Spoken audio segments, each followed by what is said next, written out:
Saya Cynthia Rompas masih menemani Anda di Kompas Petang. Saudara, Polda Kepulauan Riau bersama Divisi Hub Interpolri dan Interpol menggerebek sebuah gedung yang berada di kawasan Industrial Park Batam yang diduga menjadi markas sindikat penipuan love scamming atau penipuan berkedok asmara.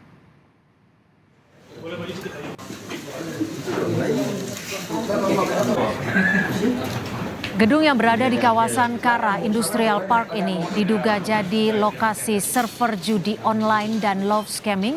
Dari hasil penggerebekan, polisi menahan 88 warga negara Tiongkok dan menyita sejumlah alat elektronik sebagai barang bukti.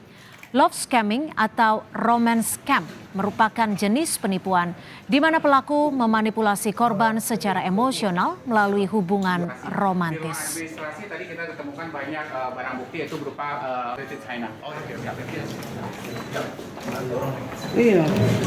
Polisi menyebut 88 warga negara Tiongkok ini terdiri dari 83 orang laki-laki dan 5 orang perempuan.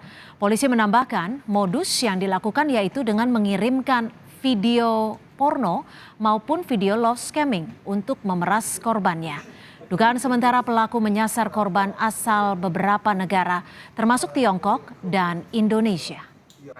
Di ruang administrasi tadi kita ketemukan banyak barang bukti yaitu berupa adalah suatu jaringan internasional dalam pengungkapan kasus video scamming atau video call seks. Ternyata di dalam gedung tiga tingkat atau 3 lantai ini berisi sekitar 88 orang warga negara asing yang berasal dari Republik Rakyat Tiongkok. Dan dari data yang kami dapat juga banyak korban ini adalah berasal dari warga negara China.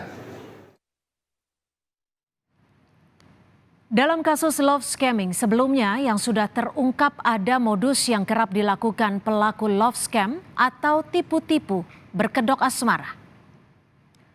Pelaku memanfaatkan media sosial menjaring korbannya dengan memasang foto semenarik mungkin.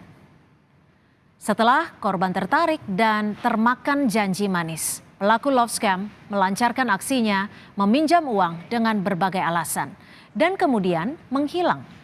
Jangan mudah percaya berkenalan di media sosial, apalagi memberikan data pribadi termasuk data keuangan.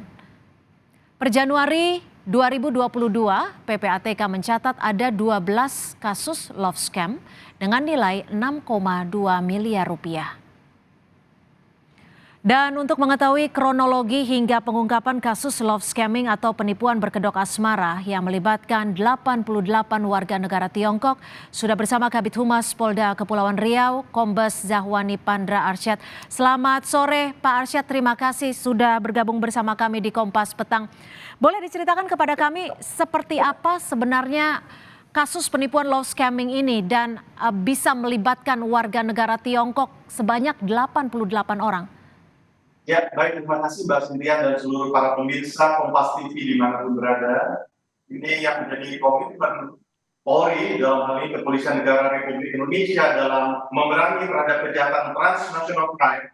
Salah satunya bagaimana kita melakukan joint operation atau joint investigation. Hal ini selaras dengan apa yang saat ini telah dilakukan pertemuan para pejabat tinggi setiap menteri AMNTC, yaitu adalah ASEAN Ministerial Meeting Transnational Crime yang berlangsung di Labuan Bajo, Nusa Tenggara Timur, di mana Kapolri Jenderal Polisi Dr. Andes Listio Sigit Prabowo sangat komitmen terhadap kejahatan transnational crime, dan ini adalah hasil kerjasama dari Sekretariat NCB Interpol Divisi Hubungan Internasional Polri bersama dengan Kepolisian Republik Rakyat Tiongkok atau kita sebut dengan MPS, Ministry People of Security of China. Dan ini dapat kita dapatkan data-data bahwa adanya suatu transaksi, suatu komunikasi yang dilakukan secara berkesinambungan dari mulai tahun 2023 di awal 2023 sampai saat ini, dan data tersebut yang kita lakukan proses penyelidikan.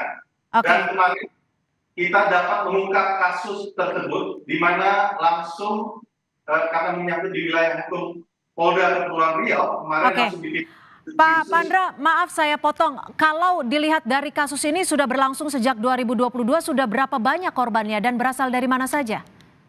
Ya, dari 2023 ya. Jadi 2023.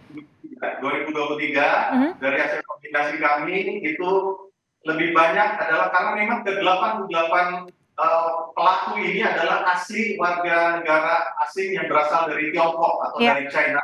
Tidak bisa berbahasa Indonesia sehingga yang menjadikan korbannya adalah warga masyarakat atau warga negaranya sendiri yang dari China.